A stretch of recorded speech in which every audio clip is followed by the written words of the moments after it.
C'est la vie is coming to a close, and we have no one better to end it all off with than Mr. Skeete. Mr. Skeete, please introduce yourself to the world and the amazing work you do. Christopher Skeete, M&A for Sainte-Rose. First and foremost, we always have to remember where we're from.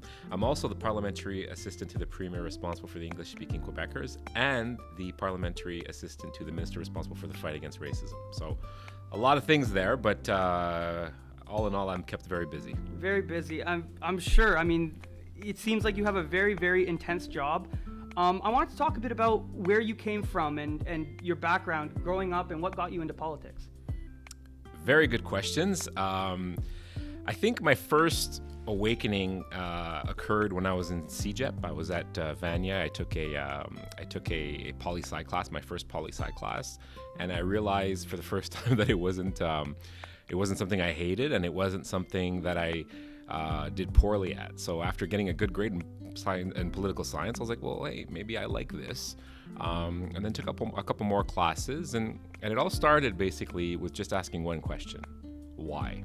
I remember at the time there was a conflict in the Middle East, as there often is, and I remember saying, well, why are they lobbing bombs on each other? Why are they fighting all the time? And why is it I'm always hearing about this? And an answer led to another question, which led to another answer, which led to another question, which led to another answer. And then next thing you know, I was applying at the SCPA at Concordia and getting in there. And then, of course, the rest, as they say, is history. It's a wild ride. Yeah. Like.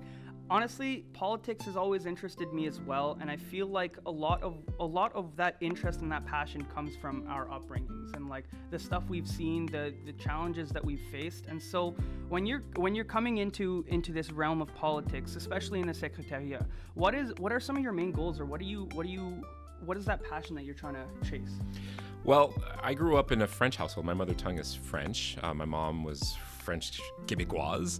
But I went to English school, and my father, he's an English-speaking immigrant, and I always sort of lived both of those realities. I had one foot in the French side, and on the other side, the English side. For instance, my stepfather was an ardent separatist, and he used to tease me, you're the bloke of the family, and on the other side, I'd go to school and be like, oh, you're the pepper, Chris is a pepper, he speaks French. So I sort of always lived in between those two realities. So of course, that made me very well suited for the role that I occupy today. It, without realizing it, prepared me very well for what I'm going through right now. For sure. And we met at the Bishops' Forum, and some of my favorite conversations at the Bishops' Forum were talking about this idea of representation of struggle, and how within government, when we have people that have gone through extraneous life circumstances and been put in positions of hardship, they represent those people when they come into power because they've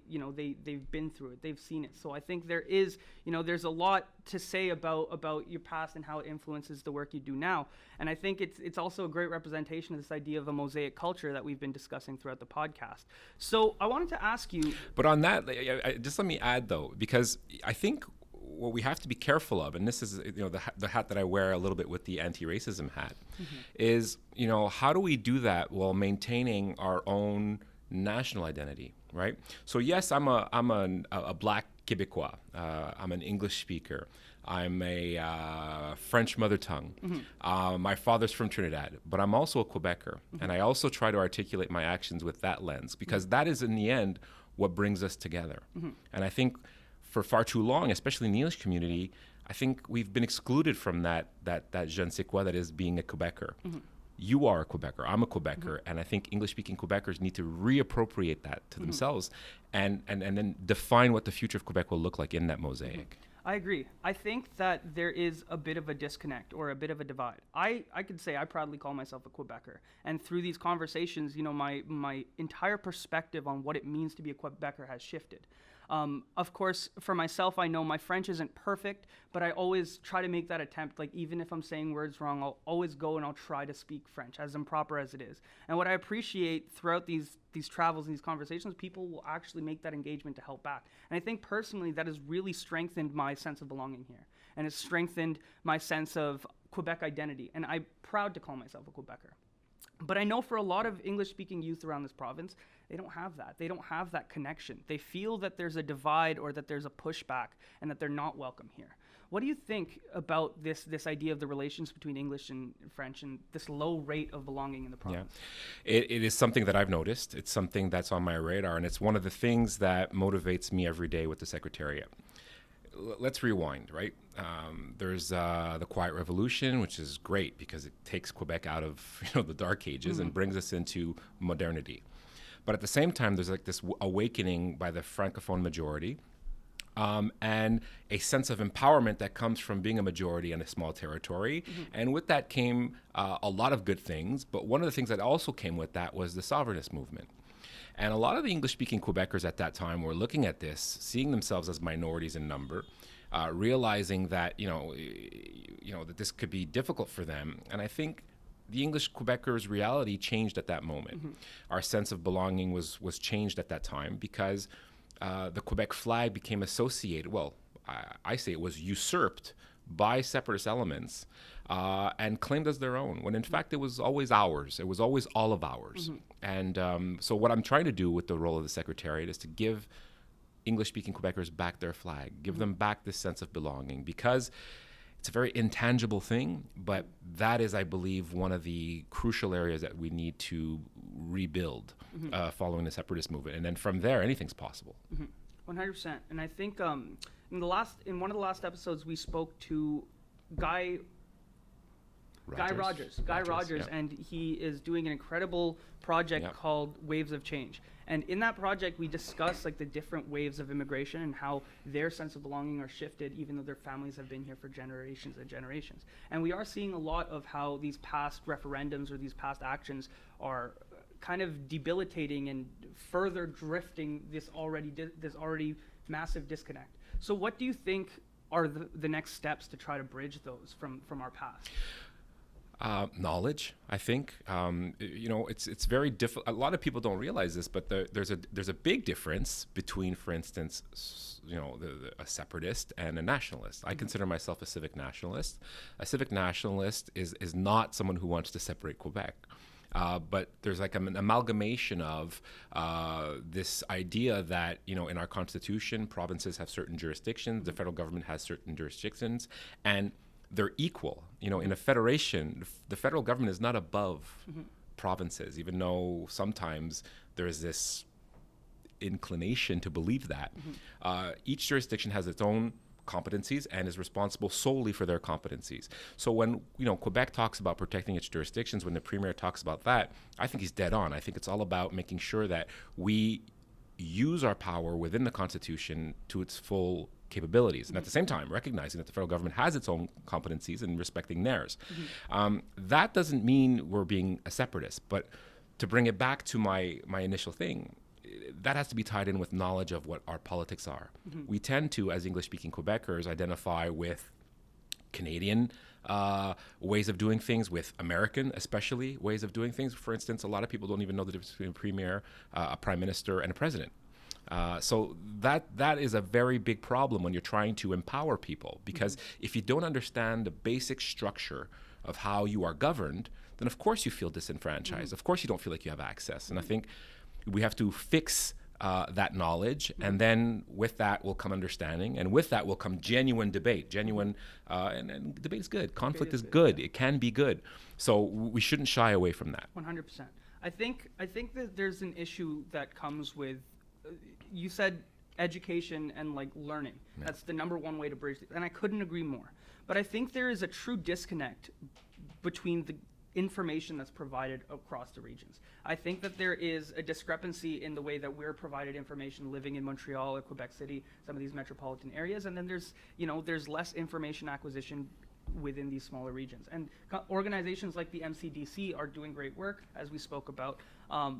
But I think to a certain extent that's not enough. And also going back to the waves of change, there was a lot of discussion in there that they feel like their history isn't properly being told. There's groups of English-speaking communities across the province that feel like they were never taught their history, their past, So how can we move forward from that? How can we then begin to educate ourselves through these different community organizations? So. One of the things that I always try to do when I'm looking at a situation is to understand the problem. If we take the time to understand the problem, then I think it's a way for us to address it. In this case, when you're talking about the lack of historical representation, and I see the same thing in my mandate with racism about different visible minority communities who feel that they are excluded from being taught their history, is that I think the context is you have the Francophone majority in Quebec that are they themselves a minority in North America. It's a struggle for this Francophone minority in North America to hold on to its culture. So there's a lot of effort and a lot of energy that goes towards protecting that, and rightfully so. But I think in so doing, sometimes one of the blind spots is we're not taking into consideration other people's points of view and other people's history. I believe we can walk and chew gum at the same time. I think we can recognize that, you know, the 8 million in a sea of North American individuals who number 360 million, it's always going to be a challenge, but I think we can recognize both. And I think that's one of the roles of the Secretariat, is to sort of bring that to light. Remind the people at Culture when they're innovating a new project or a new historical program aimed at protéger le patrimoine, well, to make them recognize that le patrimoine québécois includes les Anglo-Québécois, and to make sure that there's a part of our history that's taught in there too. So we can do both, but historically, I think the cause of it, the genesis is in this rise and appropriation of le nous. I think we forgot some people, and I think we definitely need to do better and fix that. For sure. And I agree. And I think there is an importance to teaching French culture and French tradition. And I know in a lot of my conversations, I've heard the flip side, and I've heard people from other provinces come here to get more immersed within that Quebec culture, because there is something beautiful about it. And I think a lot of Anglophones in this province that feel rejected or feel pushed aside would benefit a lot from investing their time in a bit more of their French culture and a bit more of that heritage, because I think it's not something to be ashamed of, it's something to be proud of. But I think this disconnect maybe is driven also by this sense of being forced. Right? I don't know exactly which communities more specifically may feel that, but I know there's this sense of being forced to learn French or being forced to assimilate to the French culture, which is pushing a lot of people strictly away from learning the language or strictly away from engaging in the culture or traveling within the regions. Yeah. Because when I was younger, I was taught by some friends of mine, which is totally not the case, but I was told that don't go into these specific regions in Quebec because they're going to look at you funny because you're Indian. They're going to, if your French isn't peak, you're going to get dirty looks, you're going to get attacked. And that right from the get-go, that sort of built this feeling of not wanting to engage within the community, of not wanting to be in Quebec. Well, on that, I grew up the same way. I grew up and my French is I'm fluent, and I remember fearing this is the place that might be a bit dodgy if you're a little bit brown, right? I think that's changing a lot in Quebec, just like it's changing a lot in Canada. I think, I don't think Quebec is different than other places. There's racism here like there is racism everywhere. I don't think it's worse. I don't think it's better. I think generally Quebecers are very accommodating and very welcoming. But that doesn't mean that we don't have to keep pushing, right? That we have to, do stuff that's concrete to make that better, to make that experience better for all Quebecers. But I think, when you're saying that, English speakers feel that disconnect, you're right. They do feel that disconnect, and it's multifaceted, that disconnect. I think it comes from the last 50 years. It also comes, if I may say so, from an idealized vision of what Canada is. And I think I'm a proud Quebecer. I'm a very proud Canadian. I used to drive to Ottawa every year as a kid to celebrate Canada Day. So Canada is very special to me. But at the same time, I recognize that this Canada as a bilingual nation, it doesn't really exist the way some people in Quebec tend to idealize it. And I think we do that as a reflex towards this counter narrative that's being, you say, forced on the community.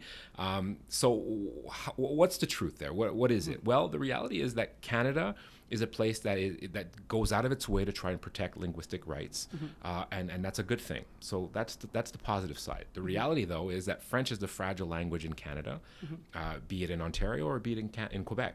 And I think we have a responsibility to recognize that there's equity and there's equality. So French needs a little bit more help to moving forward and protection, so that we can make sure that in 400 years we're still talking French here.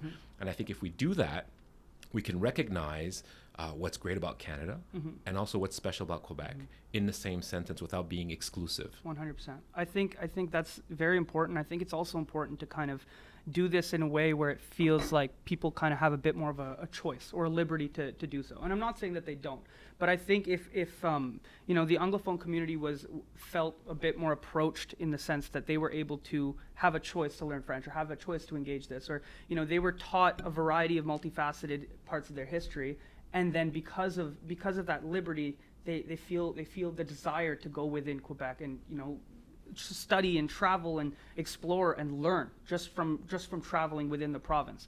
So I think at the end of the day, this idea of identity and belonging is only going to grow through these conversations and through further education. But how do you see this province in 10 years? And how do you see this relationship between Anglophones and Francophones evolving from the current state that we're in? Well, let me tell you my personal story, and I think that'll answer your question as to why I am who I am and what I think is the future. At the same time that I was driving to Ottawa for Canada Day, I also drove there to see a stop sign. I didn't realize I can go to Westmount and see one, but I did it on principle. I was like, well, no, I want to see bilingual signs. And I remember I was kind of angry at the French side, for keeping, for the fact that it was French here. And I had this idealized vision of Canada, much like the English community tends to have. And then I started reading French media, and then I started traveling. And then I realized that when my mom passed away when I was 16 years old, by the age of 19, I, who have French as my language, my first language, and a language in which I'm fluent, I almost lost my French. So that's 3 years living in Quebec, working in Quebec as a Francophone, and I'm losing my French. That for me really demonstrates to me how fragile French is, even here. Yeah. And so by reading French media, by gaining an interest of what's on the other side, I learned to understand and realize that, and then obviously with my political training, the jurisdictions, the reasons behind Quebec autonomy. Also for me, it was, well, why do they always want to leave? Why do they always want to separate? And I realized, well, maybe if we address the primary concern is we want to protect what makes this place special.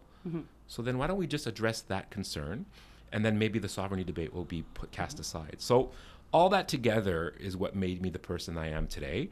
And so my advice to people who want to gain that perspective is open-mindedness. Take the time to read French media, listen to French TV. Take the time to read Le Journal de Montréal, even though you don't agree with it. Take the time to read La Presse, not just the sports section, but every part of it, and get a sense. And you'll see after a year, you're going to get a sense of, okay, this ties in with that, and that's why they're worried about it. And then you'll feel more like, without necessarily agreeing, you'll feel more like you're part of the conversation.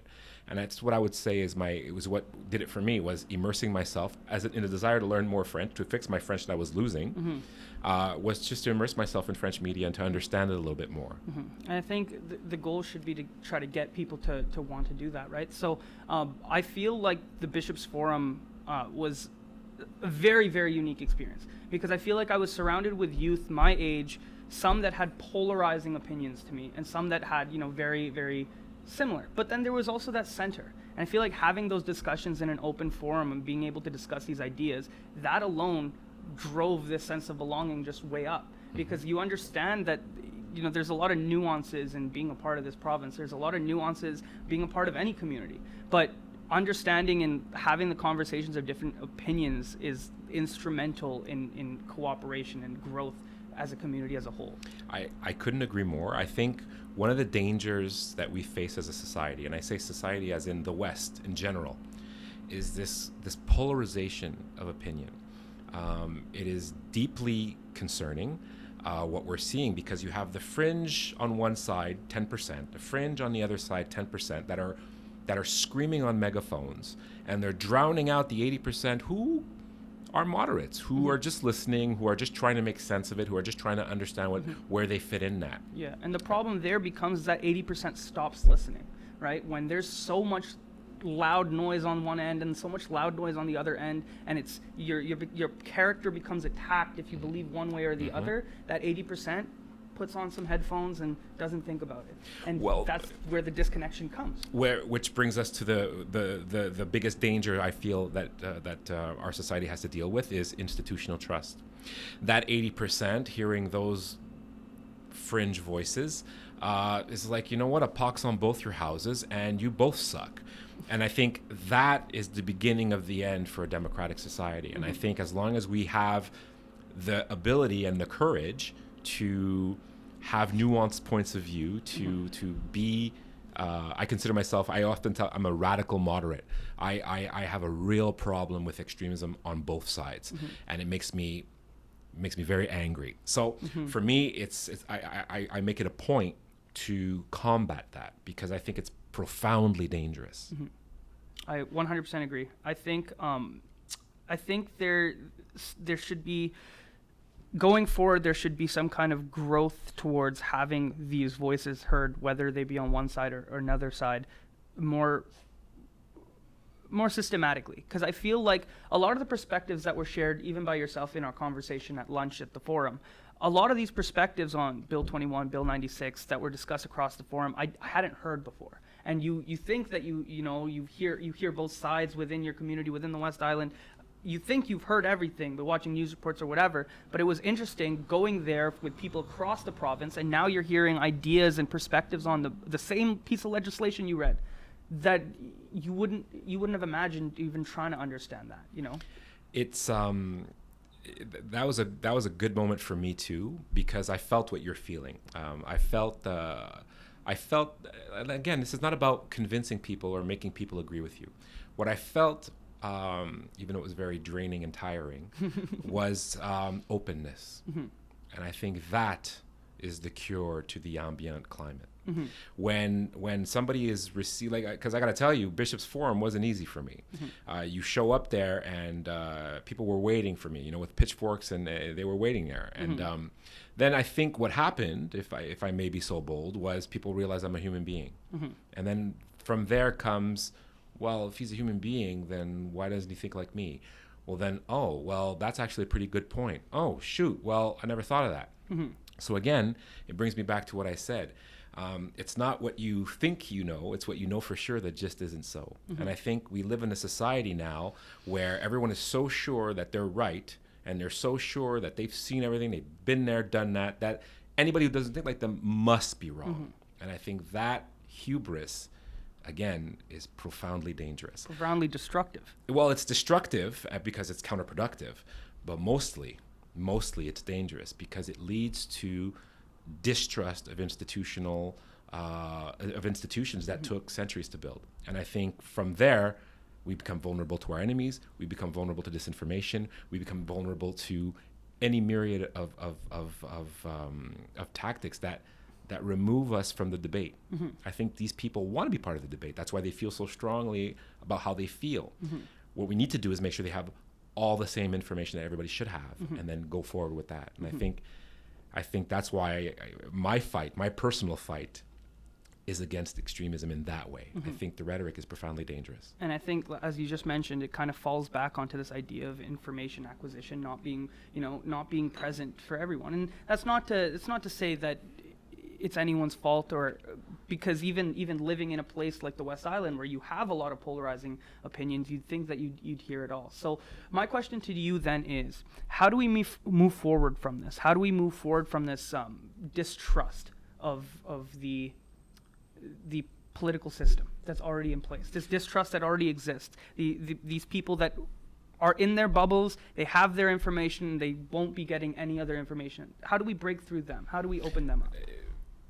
When you figure it out, tell me, and I'll put it into policy. But here, let me give you the story of a student that I met recently.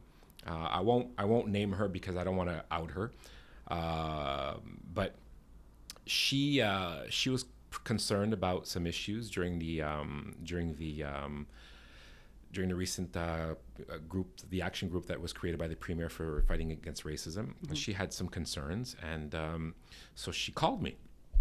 So I think she was expecting, no, get out of here, you're just a kid. And instead, I welcomed her. And she came to my office with her family, and we spoke for about an hour and a half. And one of the things that we talked about is in the report, is actually something that was her idea. And then, of course, so that was wait a minute. Well, what I say matters. Oh, well, these institutions, they do serve me. So then when she called me again in the summer, and she said, well, what's going on with this Bill 96? And I said, well, why don't you come spend a day with me? And I'll tell you all about it. So she came and spent a day with me in August. And I showed her the other side, the other point of view. And I said, you do what you want with this information, but this is why. And in the end, I think she left. I don't know what she thinks today, but she definitely became a better citizen. Better able to engage in an intelligent conversation and have an appropriate reaction to something that's highly emotive, right? Because let's face it, language is very emotional, especially in Quebec. It's a very emotional debate. So that's what I would that's what I would prescribe. The political scientist in me would prescribe the remedy of reading something that you don't agree with at least once a day from someone that you don't like. And if you do that, eventually you'll come up with a point of view that you like. And also how to do it's work. It's work, because it's easy to read shit that you agree with. And I just said shit. I'm sorry, but it's easy to agree shit that you like, because it's so fun to be. Yeah, you're right. It's so fun every day. Oh wow, look, I'm so smart. This guy has a PhD. He says what I said. Look how good I am. But there's PhDs on the other side too. Yeah. So take something from someone else and read it, and make sure that you get a multiplicity of sources. And any given day, I will read Journal de Montréal, Le Devoir, La Presse, Radio-Canada, The Gazette, the BBC, the New York Times, the Wall Street Journal. Then I will say what I think about X subject. And even that may not be wrong, but at least I feel like I have an idea about what it is. I will consider myself not well informed, but I will have a starting point for my questions when I do come across somebody who knows more than I do. 100%. I think it really makes me reflect on this idea of, if we want to be better understood, you have to also better understand the other side. You can't expect for people to just, get you and get your point and feel represented without also engaging the people on the other side, because that's how you draw that connection. If people feel like they understand each other, there's something to work with there. There's a bridge. Well, remember at that table, right? When we were talking at Bishop's Forum, I brought up the case of my colleague who went to a vigil for what happened in the London attacks, and one of the people at the table said, "Yeah, I was one of the people who booed," right? And I said, "Well, yeah, let's talk about that. What are you telling me when you say that?" Right? Remember when we said that? And I was like, "What am I supposed to get out of that? Am I supposed to be like the Republican in the States who doesn't go to black churches, who doesn't talk about black issues, who doesn't talk about urban issues, because who cares? Because they don't vote for me anyway." Or do we expect from our politicians to serve us all, even those who didn't vote for us? And I think when you start going down that road of booing the Minister for Racism for showing up at a vigil after a hate crime, I think we start to engage down that road. And that sort of irks me in terms of, well, it brings us very close to what we're seeing now in our southern neighbors and what we're starting to see in Canada. I think we have to be very careful about that, because the message that you're sending is, you know what, I won't go there. And then all of a sudden you have a Minister for Racism who doesn't stand with the Muslim community when there's a hate crime. And that would be a shame. And that it's so polarizing, because on the one end you have so much anger and grief being misguided based on misunderstanding, based on misinformation, growing within those small pockets of communities. And when you have that, the remedy is just, as we said, inform yourself, go and have these conversations. And I think if it weren't for the Bishop's Forum, a lot of those people that were at those vigils booing would not have come out of it not booing. I think the people that we spoke to that said they were booing wouldn't be booing now after those conversations. But it's only through those conversations that you really grow, right? You understand the people there. But that's hard work, right? Because we actually had a discussion, right? Like, well, if you're the Minister for Racism, right? Well, and now that you've been booed, well, what happens if it happens again? It's only human. And not only that, but like, well, if I go, will I be a distraction? I don't want to be a distraction. These people are grieving. But then again, I got to go. It's my role, isn't it? So it's like, do we really want that kind of second guessing? No. What we want as a minister is like, nah, man, this sucks. This is horrible. Let's go denounce this together. And all of us in numbers from every political horizon, let's go down there and say, this is no good here, we don't want it, and we stand against it. Isn't that what we want? But what we're creating is a system where, that's not my crowd. Oh, this is my crowd. And then, of course, d'après ça, c'est un dialogue de sourds. I'm so hopeful that we realize this, and we have a very short window, I think, to realize this and adjust our behaviors to this open-minded state of mind. Because if we continue down this path, you're right, we're headed in the same direction as our neighbors from the south, and I don't think that's the place where a lot of people that truly value Canada or Quebec and the values that we hold want to be. I don't think that's who we are. I don't think that's, what this province or this country wants to be. I think there needs to be that bridge. And I think it's so easy now with social media to find just the things you agree with. But it's a lot harder to be able to say, you know what? No, I'm ready to hear you out. I'm ready to have an open mind as to, what can go down. For that vigil, for example, those people there, had they taken a second to just, connect and hear what they had to say instead of venting that anger, there might have been a moment there. There might have been a moment to feel like they're standing for me. They're here representing us. And I think that's the goal, right? Well, think of the optics. I mean, let's assume the narrative, right? I'm in a caricature here. This is a caricature. But why is the Minister for Racism of the racist government here? That says a lot about how it helps to nuance really how racist we are. The fact that a black guy is talking to you from this party, but that's another issue. But it also wait a minute, why is he here? So it's actually an opportunity, right? For people who consider themselves excluded from having access to that party, right? Because I think it comes from disenfranchisement, from feeling excluded. So now you have a whole community that feels like they're not part of that clique that's in charge, so they feel separate. But now you have a step forward. This minister's there, so you actually have access to power. And what do you do with it? You boo. You tell them, don't come here, I don't want to talk to you. And that, I think, again, it comes down to just recognizing the opportunity that was wasted there to build those bridges, and to have the minister say the words that you want to hear, which is, we stand with you, and I think we have to be better there. I think we have to be better there, because otherwise the message is, don't come here. And then, of course, that leads to more frustration, more disenfranchisement, because, it's not the last time you're going to see a government that you personally may not like. You just got to get used to it. And it's really interesting, because when I think about Quebec and when I think about Montreal, you see very collectivistic cultures. We're proud to be where we're from. We're proud with the people that we stand by. If you look at a Montreal Canadiens stadium after a game we won, you see that burning passion just all being from here. And so if we could just move that on a grander scale and understand, hey, we're all on the same team here. We're all working to accomplish the same things. We all want a better province and a better place to live. Yep. How much more productive can we all be if we go in to try to work with each other? And I'll be honest, I'll be open. Before I came to Y4Y, I was very, in my West Island bubble. I had this perception of the CAQ. I had this perception of the provincial government and what it was and what it stood for. And I was hard set. I was like, you know what? This is my chance. I'm going to make change. And then you come here and you have these conversations and you learn and you explore and you're like, what was I believing all this time? What were these ideas what was this stuff that I was being fed? And then you go back and you try to have this conversation. Have you ever heard the allegory of the cave? That's my favorite allegory, because it so perfectly describes this idea of ignorance. Once you come out of that cave, once you've seen the world and you try to go back to those people that all they've ever seen is the inside of that cave, they won't see it. They can't understand it. So when I go to my friends and I'm like, look at all these things that are in these bills that we hate, that that are actually benefiting us, nope, completely shuts the door to any conversation. And that's integral in that change, in that growth for all of us together. That needs to change. Well, we talked about it at Y4Y, right? Because I was taking a lot of heat. For those of you who weren't there, I was taking a lot of heat.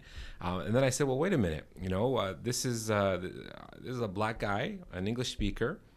He's here to tell you that for the first time in history, we have a minister responsible for racism. We have 25 concrete action plans that we want to deliver in 5 years.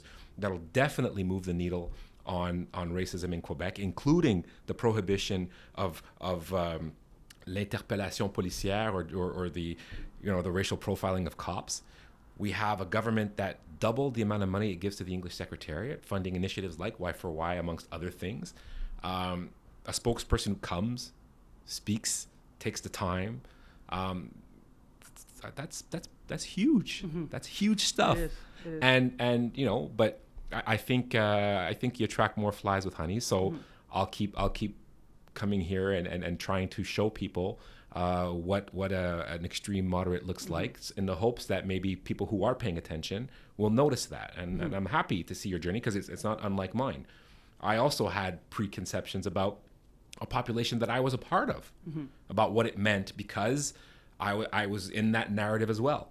But when you realize, well, wait a minute, no, I think it's legitimate for people to want to protect what makes Quebec French. Mm-hmm. I think what makes it special, which is the French. I think it's cool that we speak French here after 400 years, and we have real challenges. Like, now we're completely dependent on immigration. So what does it mean now to keep that journey going in a context where you need immigration to renew your population? Mm-hmm. And that's where we're at. We have to ask ourselves these questions. And how do we, and if the goal is to protect French, you can be a cultural Darwinist and say, well, if they really care about it, then it'll protect itself, right?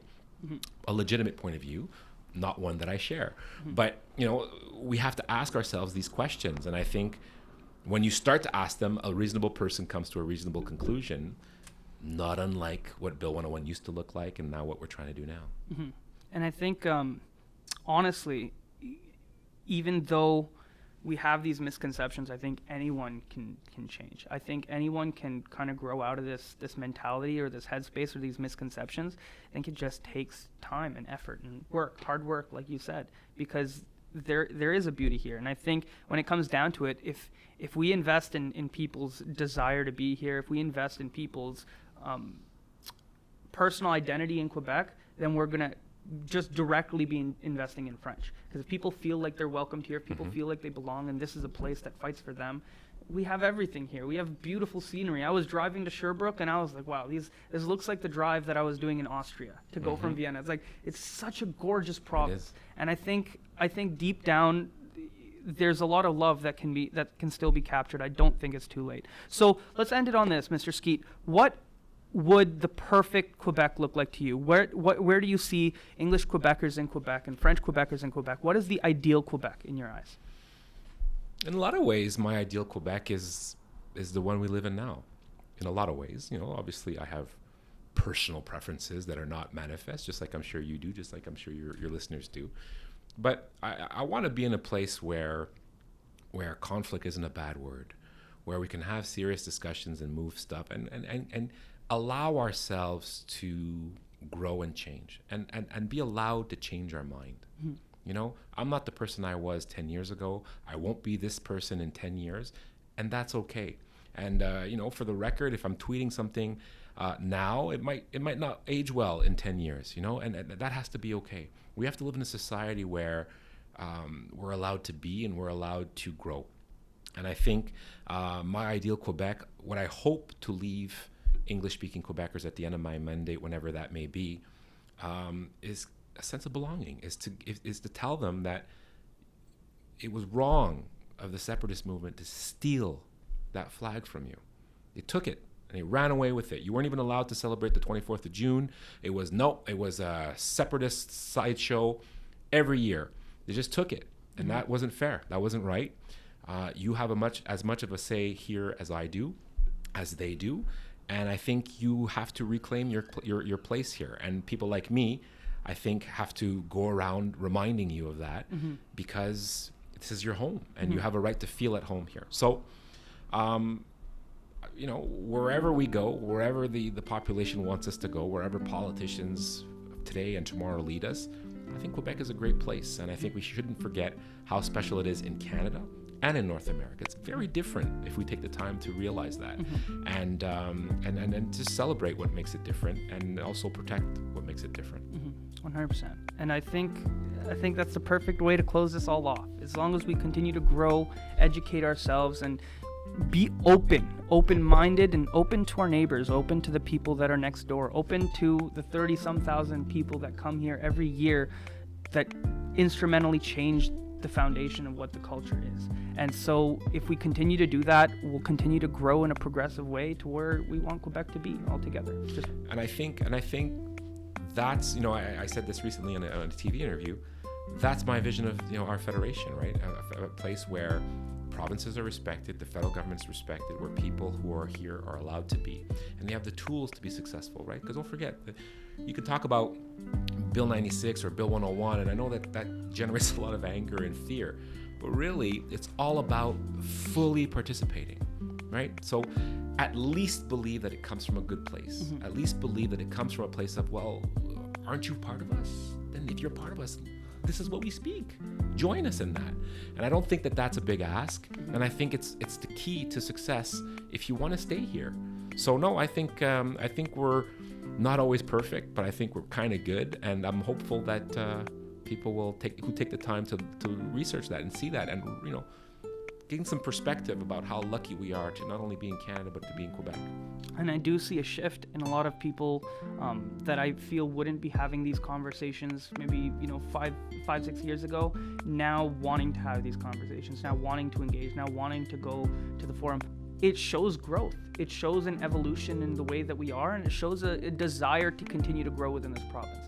And I think it makes me hopeful. It makes me hopeful to see where we go from here, because I do love this province, and I want everyone to feel like they belong, and I want everyone to feel like they thrive. Ditto. Wonderful. Thank you so much for being a part of this conversation. Thank you so much to everybody who's listened to the podcast this whole way, all this way through. As always, the link's in the description for everything that we've discussed in the podcast, as well as resources. We're going to keep that going on the website in the description. Thank you, Mr. Skeete. Thanks for having me.